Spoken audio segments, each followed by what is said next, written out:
कांग्रेस नेता बृहस्पति सिंह ने छत्तीसगढ़ में हार का ठीकरा टीएस सिंहदेव पर फोड़ा था, जिसके बाद उन्हें पार्टी ने नोटिस जारी कर दिया है। लेकिन बृहस्पति सिंह अपने आरोपों पर कायम हैं और वो अपनी शिकायतों को लेकर दिल्ली जा रहे हैं।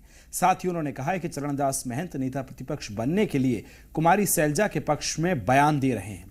उन्होंने जयसिंह के आरोपों पर भी कुछ कहने से अभी इनकार किया। बृहस्पति सिंह से बात की एसोसिएट एडिटर रूपेश गुप्ता ने। कांग्रेस नेता बृहस्पति सिंह के बयान के बाद कांग्रेस की राजनीति में भूचाल आ गया है। अब पार्टी ने बृहस्पति सिंह को कारण बताओ नोटिस दिया है। 3 दिन के अंदर उनको जवाब देना है। हमारे साथ बृहस्पति सिंह है, उनसे बातचीत करते हैं। आपने बयान दिया, बयान के बाद आपको नोटिस आ गया, बड़े नेताओं के बयान आ गए कि तत्काल कार्रवाई होनी चाहिए चरणदास महंत में। देखिए, महंत जी तो उस चक्कर में बयान दे रहे हैं जैसे छत्तीसगढ़ प्रभारी की भूमिका रहेगी नेता प्रतिपक्ष बनाने में, तो उस लालच में मेरे खिलाफ बोल रहे हैं। अब मुबारक हो उनको, अग्रिम बधाई हो ऐसा बयान देने का।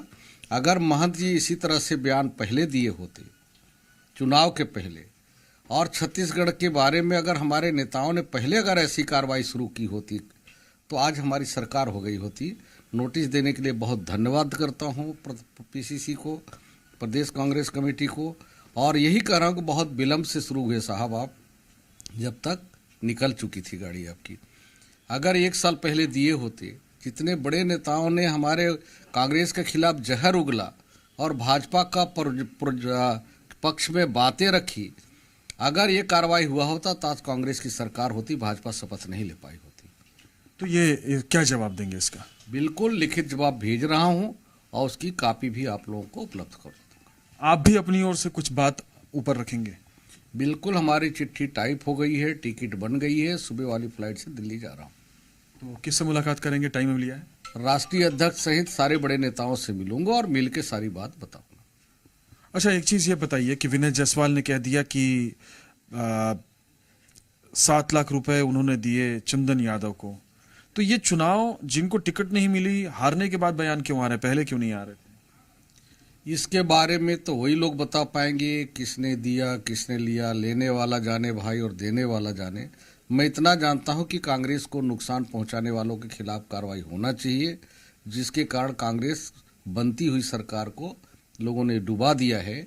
उनके खिलाफ कार्रवाई पहले ही हो जाना चाहिए था, पहले ही कार्रवाई हो जाना चाहिए था, और नहीं हुआ है तो दोबारा इसका पुनरावृत्ति न हो 2024 में लोकसभा में।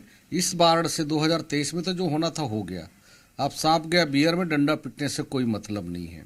हाँ, ये जरूर है कि इस बात का अवलोकन होना चाहिए, किसकी गलती कारण सरकार गई, इस बात की समीक्षा होना चाहिए और निष्पक्ष होना चाहिए। ऐसा नहीं कि समीक्षा करने वाले भी वही रहें और गलती करने वाले भी वही रहें और अपनी गलती पे पर्दा डाल लें हाईकमान के सामने। ये अच्छा बात नहीं है, इसलिए हाईकमान को सारी बात बता देना चाहिए।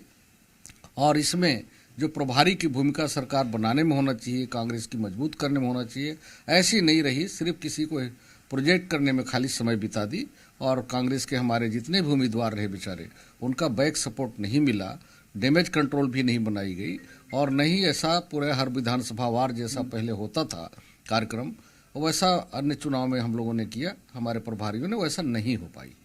अच्छा, एक चीज और कि जयसिंह अग्रवाल सीधे सीधे मुख्यमंत्री भूपेश बघेल को जिम्मेदार ठहरा रहे हैं।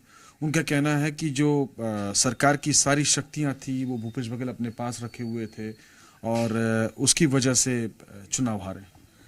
देखिए, जयसिंह अग्रवाल जी बहुत बड़े नेता हैं, मंत्री हैं, कोरबा क्षेत्र के बहुत सम्मानित नेता हैं, और भूपेश बघेल जी के कैबिनेट मंत्री रहे हैं। तो इन दोनों के बीच की बात तो भूपेश बघेल जी बता पाएंगे और हमारे जयसिंह अग्रवाल जी बता पाएंगे। उस संबंध में मुझे जानकारी नहीं है, इसका जवाब उन्हीं से लेना ज़्यादा बेहतर होगा। क्या जवाब दे रहे हैं आप? किस मामले में? आपको जो नोटिस मिला है उसमें क्या जवाब? जो मैं जवाब लिख रहा हूँ उसकी कॉपी आप लोगों को सबको व्हाट्सएप के जरिए मैं भेज दूंगा। बता पाएंगे कुछ कि क्या जवाब दे रहे हैं? मोटा पॉइंट वही जो आप सबसे बातें हुई है वही बात लिख रहा हूँ। तो जो बातें हुई हैं वही बात लिख रहे हैं और जवाब वो पीसीसी को भी दे देंगे। लेकिन इसके साथ साथ एक और चिट्ठी टाइप करा रहे हैं। जो आरोप इन्होंने लगाए थे उस आरोप को प्रदेश आला कमान आला कमान को भी भेज रहे हैं दिल्ली, और कल जाकर के दिल्ली में नेताओं से मुलाकात करेंगे। कैमरामैन राकेश के साथ रायपुर से रूपेश गुप्ता, जी।